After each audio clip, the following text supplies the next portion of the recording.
जायसवाल। और खबर लखनऊ से है, जहां लखनऊ के इको गार्डन में उत्तर प्रदेश संयुक्त रसोइया मोर्चा द्वारा मानदेय बढ़ाने समेत विभिन्न मांगों को लेकर विशाल धरना प्रदर्शन किया गया। प्रदर्शन में प्रदेश भर से बड़ी संख्या में रसोइयों ने भाग लिया और सरकार के खिलाफ जोरदार नारेबाजी भी की। धरने को संबोधित करते हुए वक्ताओं ने कहा कि रसोइयों को बेहद कम मानदेय पर कार्य करना पड़ रहा है, जिससे उनके परिवार का पालन पोषण करना मुश्किल हो गया है। उन्होंने सरकार के मानदेय बढ़ाने, स्थायी व्यवस्था लागू करने और अन्य सुविधाएं देने की मांग उठाई है। प्रदर्शनकारियों ने चेतावनी दी है कि यदि उनकी मांगों पर जल्द सुनवाई नहीं हुई तो आंदोलन को और तेज कर दिया जाएगा। इस दौरान मोर्चे के पदाधिकारी और बड़ी संख्या में महिला रसोइया भी मौजूद रहीं।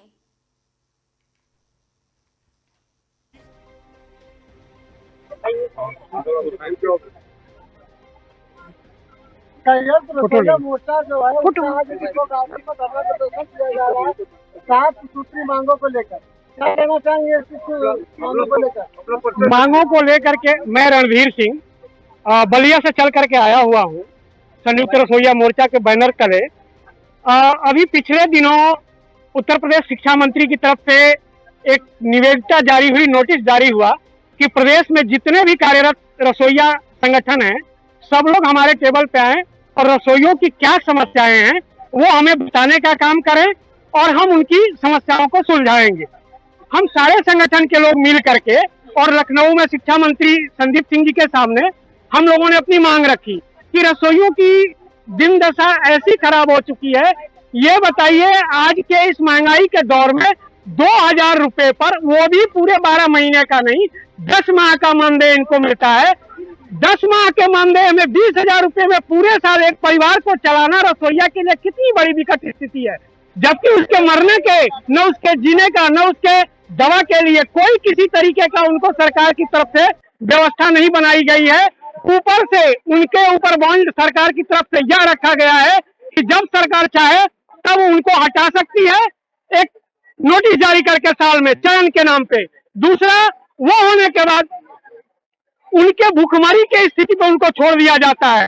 तीसरी, आज हम लोगों ने विवश होकर के कि शिक्षा मंत्री जी ने कहा कि हमने आप लोगों की सारी बातों को सुन लिया, हम आगे मुख्यमंत्री जी तक बात को रखेंगे और आप लोगों का जो है कि मेहनताना शिक्षा मित्र अनुदेशकों के साथ ही बढ़ाया जाएगा। आज शिक्षा मित्र का अनुदेशकों का मानदेय बढ़ गया, उनकी सारी बातों को मान लिया गया, जैसा कि आप सब लोगों को पता भी है। मगर आज रसोइया को एक साइड लाइन कर दिया गया। क्यों? आखिर में क्या? महिलाओं को आज आप आरक्षण देने के लिए संसद में आवाज उठा रहे हैं, विधानसभा में आवाज उठा रहे हैं। आप मीडिया के भाई लोगों से एक बार आग्रह करूंगा, ये क्या यहाँ जो आई हुई है वो हिंदुस्तान की या क्या उत्तर प्रदेश की ये जनपद से आई हुई महिला नहीं है? इनको क्या आरक्षण का हक नहीं, इन्हें अपना अधिकार नहीं है? जो आज ये 1000 और 2000 रुपए को इनको मजबूर किया जाता है, बदवा मजदूरी सरकार के द्वारा कराई जा रही है, ये कैसी विडंबना है।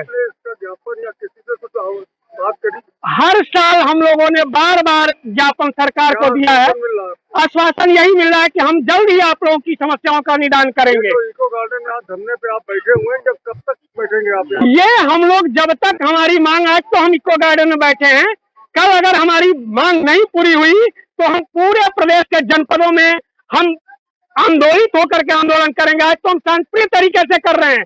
स्थिति ऐसी भी आएगी कि हमारी रसोइया माताएं बने, क्योंकि एक बच्चों को बना करके खिलाने के भविष्य के निर्माता यदि अगर उसके साथ अत्याचार हो रहा है तो वो किसी दिन रोड पर आएगी, तो उस दिन सरकार को समझना पड़ जाएगा कि ये रसोइया माता बहने हैं या नहीं है। कोई अधिकारी अभी तक आपसे मिलने आया? कोई नहीं जी, अभी प्रशासन के लोग आए थे, कहे कि हम बात कर रहे हैं, आप लोगों की वार्ता कराएंगे। जब इन लोग क्या कहना चाहेंगे? आप भी एक महिला रसोइया हैं। हम 2004 से रसोइया पद पे कार्यरत हैं, रसोइया संघ के अध्यक्ष भी हैं। सर, ये हमारा जो सरकार उसी शिक्षा विभाग में जुड़े शिक्षा मित्र अनुदेशकों का 12 महीने देती, हमको 12 महीने काम करवाती सरकार, वो भी प्रतिदिन 66 रुपये में। सरकार 66 रुपये में हम लोग को भोजन बनवाती है, प्लस जो 80-85 जो छात्र संख्या आंगनबाड़ी के बच्चों को खिलाना है वो भी खिलाते हैं हम लोग। हमको इससे भी 66 रुपये में सरकार का पेट नहीं भरा तो हम लोग को किचन गार्डन बनवा के सब्जियां उगवा के 3-3 घंटा इसमें समय लिया जाता है। दूसरी चीज, सरकार ने ये किया, अर्ध कुशल श्रेणी में आने वाले का श्रमिकों का इतना मानदेय उच्च श्रेणी में आने वाले श्रमिकों का इतना मानदेय, अर्ध कुशल श्रेणी में आने वाले इतना, अर्ध कुशल श्रेणी में आने 12,483 रुपये, ये हमको मानदेय, न्यूनतम वेतन मानदेय मिलना चाहिए, जो निर्धारित सरकार ने किया कि अर्ध कुशल श्रेणी में आने वाले श्रमिकों का कितना मानदेय निर्धारित। क्या सरकार को कहेंगे? मीडिया के माध्यम से सरकार के कहना चाहेंगे, आपने सौतेला व्यवहार रसोईया के साथ किया है, आपने सबका पैसा बढ़ाया, ठीक है, हमारा भी 66 रुपये की गरीबी को देखते हुए हमारा भी बढ़ाया जाए।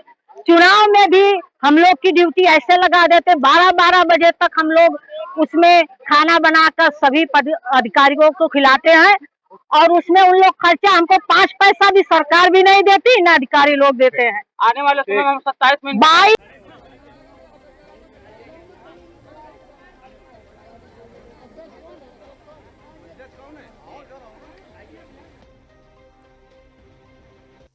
इस खबर में आज के लिए इतना ही। ऐसी तमाम खबरों के साथ जुड़े रहिए आगाज टाइम्स के साथ।